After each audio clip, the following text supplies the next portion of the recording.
Estamos con el licenciado Sergio Chouzas, vamos a hablar de economía, pero ¿sabes qué me parece? Porque estamos, yo arranqué como los titulares de la semana, estuvieron vinculados a la inflación proyectada del año, lo que dicen las encuestadoras que nunca acertaron y demás, pero sin embargo me parece no tanto hablar del mercado especulativo, sino del mercado productivo y la industria. ¿Qué está pasando con la industria? A ver, ¿hay recuperación? ¿No hay recuperación? Términos interanuales mes-mes, promedio del mes, ¿por qué no conversamos un poco? ¿Qué es lo que está pasando con la industria? Sabemos que se está recuperando, pero ese nivel de recuperación, ¿es válido pero no es suficiente? Bueno, la economía real, ¿no? Que es un poco lo que está de fondo, tal vez lo que es más permanente por fuera del ruido, de la ebullición de los mercados en el minuto a minuto. La economía real hoy tiene condiciones macro muy favorables para liderar la recuperación de este año 2021, ¿no? En particular la industria, en términos de sus condiciones del escenario de fondo, le quedó un contexto muy favorable para rebotar, ¿no? Para tener una recuperación que sea sostenida, que pueda ser estable a lo largo del tiempo, ¿no? En particular, quedó un dólar que es competitivo, un dólar que el empresario industrial, el pyme, tal vez no tiene que estar con la duda, con la incertidumbre de si va a pegar un nuevo salto de 20, 30% más, porque el gobierno ya demostró que lo puede sostener en estos niveles. ¿Lo puede sostener? Definitivamente. El Sí. dólar A oficial. ver, argumentame vos, así te lo planteo. Ya lo vimos, ¿eh? Lo vimos. A ver, habían dicho del ministro Martín Guzmán que no cerraba con los bonistas y cerró. Sí, ahora el ministro Guzmán dice, voy a cerrar con el fondo, y el ministro Guzmán dice, voy a desafiar a los mercados, no utilizó esta palabra, pero que apuestan con esto. Inclusive han comprado dólares. Pero otro grupo de economistas que están del otro lado tuyo y de varios economistas dice, eso dura poquito tiempo. A ver, ¿por qué decís que esta batalla de alguna manera la pudo vencer desde el Ministerio de Economía? Bueno, a ver, las fuentes de presión sobre el dólar tienen que ver con el atesoramiento, la fuga por parte de personas o empresas. Eso hoy en día está totalmente tabicado, ¿no? Está controlado.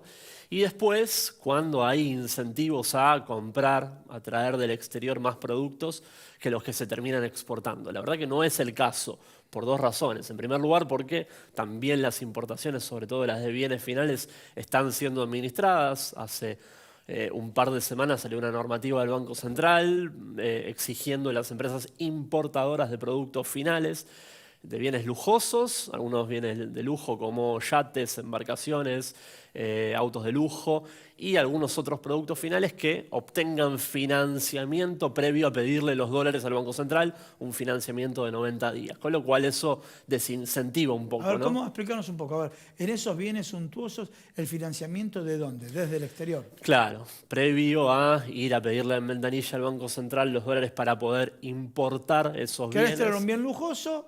Te lo bancan desde afuera, ese sería el comentario. Claro, tenés que financiarte por 90 días para bienes finales, por un año para bienes de lujo, yates, embarcaciones, etc. ¿Qué significa financiarte por un año para bienes? Tenés que obtener el financiamiento para que el producto te lo traigan sin la erogación O sea, efectiva. que no hagas la erogación en el término de un año. Ese sería el tema. Para bienes de lujo y 90 días para bienes finales, por ejemplo, agua mineral, ¿no? Se estaba importando. Quieren importar agua mineral. No Sí. te lo prohíbo, pero se lo pagas a 90 días. Exactamente. Eso es una forma, ¿no?, de decir, bueno, paremos la mano con algunos productos. Mirá este ejemplo que te estoy poniendo, agua mineral, un producto que está bien, hay mucha gente que seguramente quiere tomar el agua Evian porque es de manantiales de Suiza, no sé de dónde se hace, pero eso se produce localmente, frenemos un poquito eso. Digo, hoy las fuentes de presión sobre el dólar están totalmente desactivadas y la mejor señal de eso es que en el primer mes del año se siguen acumulando reservas, como ocurrió en el mes de diciembre, ya van 2 meses consecutivos. Que se acumulan reservas. Quiero detenerme en la primera parte porque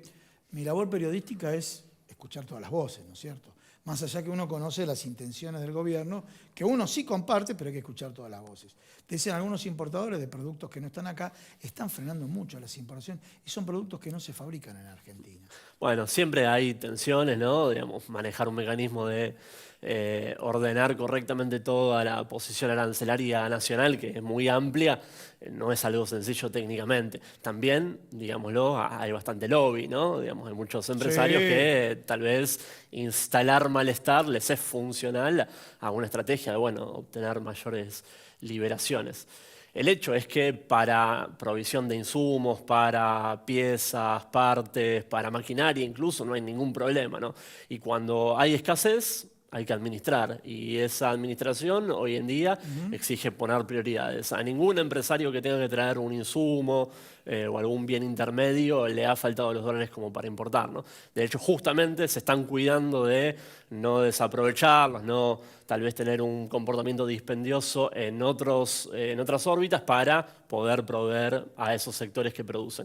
Y entonces vinculamos con la producción industrial, ¿no? Que es demandante de dólares para justamente producir internamente, generar empleo y a futuro también exportar. Exportar, claro. Parece que están dadas las condiciones. El último indicador del mes de diciembre, que salió anticipado por el Ministerio de Producción, marca un aumento interanual del 6%. O sea, ya cerramos 2020 en mejores niveles que a fines de 2019, en el medio todavía de una pandemia, ¿no? Hay que decirlo. Me parece que este 2021 va a ser el año de la recuperación de la economía real, traccionado por la industria y dentro de la industria, en particular, por la construcción y los sectores conexos, ¿no?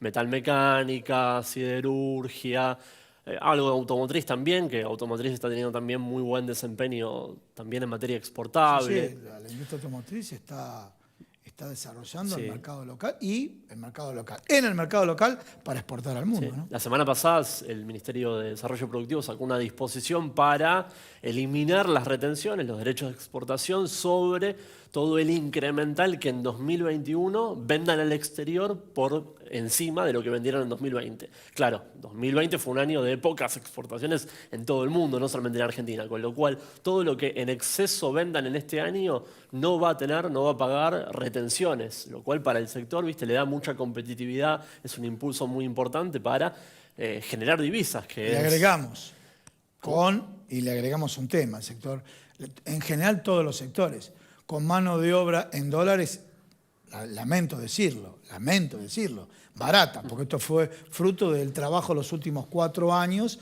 donde lograron que la mano de obra en dólares llegue a niveles bajísimos, Sí, ¿no? sí, ese es un contexto que es real, ¿no? Hay que marcarlo porque es así, los números ¿no? marcan que desde 2018 a la fecha el deterioro del salario promedio en dólares es cercano al 40%, ¿no? Hemos quedado baratos en la región. Históricamente Argentina fue un país de ingresos en dólares de medios a altos en la región, estábamos por arriba históricamente de Brasil, de Uruguay, de Paraguay, bueno, hoy ya estamos un poco más abajo de Brasil. Es algo que, por un lado, como vos bien señalabas, Gustavo, te da mejores condiciones para la competitividad. Hoy en día contratar a un trabajador o una trabajadora de Argentina es más barato que en otro país, pero por otro O sea, lado... ahí no te pueden correr con el tema de las cargas sociales, no te pueden correr con ese tipo de planteos. Definitivamente no. Pero por otro lado, a ver, el mandato electoral, el hecho por el cual fue votado este gobierno es para mejorar eso, ¿no? Con lo cual es imperativo que este 2021 sea el primer año de recuperación de los salarios, ¿no? Y me parece que en ese acto de fin de año pasado, ¿te acordás? En La Plata, donde todo el arco político del Frente de Todos hizo una suerte de evaluación de lo que fue el primer año, me parece que quedó claro, muy en particular en la voz de la vicepresidenta, de que en este 2021 no nos podemos permitir que los salarios, los ingresos, las jubilaciones vayan... Estén por debajo de la inflación. Exacto. Sí, pero a ver, ideológicamente estamos de acuerdo. La pregunta, ¿qué te dice el empresario? Y me subieron los salarios, tengo que subir los precios. Entonces, ¿cómo hacemos en esta carrera que se puede llegar a dar o no salarios-precios para lograr... para lograr de que los precios no le ganen a los salarios, ¿no? Sí, se va a dar una carrera, que es lo que acá en Argentina llamamos puja distributiva, ¿no? Sí. Históricamente, esa tensión, esas fuerzas encontradas entre representantes de las y los trabajadores y empresarios, en momentos, sobre todo donde la economía crece, ha generado tensiones de precios y va a estar este año. Me parece que ahí el nombre del juego, la salida de ese laberinto, que es complejo, obviamente, no es algo que mágicamente se resuelve, como muchas veces se plantea desde la oposición. El nombre del juego es la coordinación, ¿no? Es el Estado siendo un poco el que marca la pauta, el que traza la línea del camino donde van a recorrer, donde va a ir gravitando la negociación. Y me parece que está claro que esa línea que va a trazar el Estado va a exigir una recuperación, porque también, es importante marcarlo, la torta se va a hacer más grande este año, ¿no? Por primera vez desde 2017, 2018, 2019, 2020 de caída, por primera vez en 2021, la torta, la economía va a crecer, entonces va a haber más para distribuir. Si eso que hay excedente para distribuir se lo apropia solamente el sector empresario, vamos a tener un problema de tensiones sociales y no se va a estar cumpliendo el mandato electoral. Me parece que eso está bien claro en el frente de todos, que no tiene que ser así y bueno, esa pauta, ¿no?, salarial, que muchas veces se hace a partir de la paritaria del sector público, otras veces a partir de paritarias representativas, donde el Estado tiene una incidencia, me parece que va a ser en el marco de un sendero alcista. Es más, el ministro Guzmán le puso un número que es del 4% de recuperación esperada del salario por arriba de la inflación para este año. Bien, si vamos a la negociación con el Fondo Monetario Internacional, ¿cómo ves? ¿Lo ves complejo? Bueno, a ver, estamos en la etapa, ya por entrar en la etapa definitoria, ¿no? Tenemos un pago en el mes de mayo con el Club de París. Para ese momento hay algunas voces que marcan que sería bueno llegar con una negociación o cerrada o lo suficientemente consolidada como para también tener un poco más de solidez en ese pago, ¿no?, con el Club de París. A ver, me parece que hay una evaluación compartida con las autoridades del Fondo Monetario, ¿no?, con Kristalina Georgieva, sobre la cual hay un entendimiento que es evidente, ¿no? Todos los comunicados del Fondo Monetario y del Ministerio de Economía marcan una evaluación compartida, que es que el programa 2018 fracasó, fue un programa que marcaba una necesidad de un ajuste en un momento en el cual la economía transitaba un ciclo recesivo, o sea que era un doble knockout sobre la economía argentina, y eso no se puede implementar más, hay que moverse a otra modalidad. Me parece que se va a ir por tratar de emular lo más posible lo que se acordó con los bonistas privados, que fue dar condiciones bastante amplias, un sendero bastante extendido en el tiempo, donde Argentina no realice pagos netos, Bien. no tenga que erogar eso dólares. está entendido. A ver, y un grupo de economistas está diciendo, bueno, pero sin embargo, más allá de lo que arreglé, lo vas a tener de socio.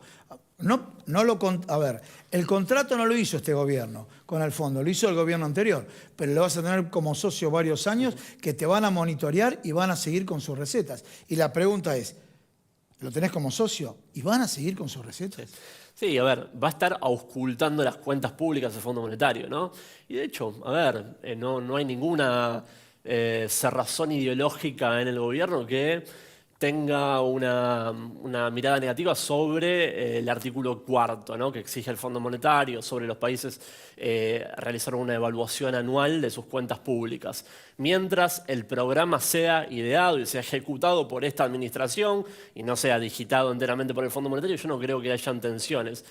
Termina siendo, al fin y al cabo, una auditoría barata, ¿no?, donde vos estás enmarcado en un programa y no podés evitarlo. Eso porque, recordemos, ¿no?, los que dicen, están volviendo al Fondo Monetario, les debemos 44.000 millones de dólares, por eso estamos volviendo, porque les tenemos que hacer un plan de pago para devolverle la plata que nos prestaron, no porque haya una intención de ir a golpearle la puerta. En ese marco, poder tener una auditoría de las cuentas públicas, algo que sea una evaluación de cómo va el manejo de las finanzas nacionales, yo no lo veo como algo negativo en sí mismo, ¿no? Y de nuevo, entendiendo que el programa va a ser desarrollado e implementado por el gobierno nacional, no va a ser un crédito en blanco, una hoja en blanco, que es vos simplemente firmás y te ejecuta la política pública un organismo internacional. Me parece. Estamos viendo la imagen de Martín Guzmán, ¿sí? A ver si la tenemos ahí en el plano, si la podemos poner al final. Lo tenemos a Martín Guzmán. Bueno, cuando lo tengamos a Martín Guzmán, ¿se está posicionando Martín Guzmán? ¿Se está posicionando? Bueno, a ver, Martín Guzmán tuvo un rol muy importante en este año. Ahí está, ¿no? ahí lo tenemos, ¿sí?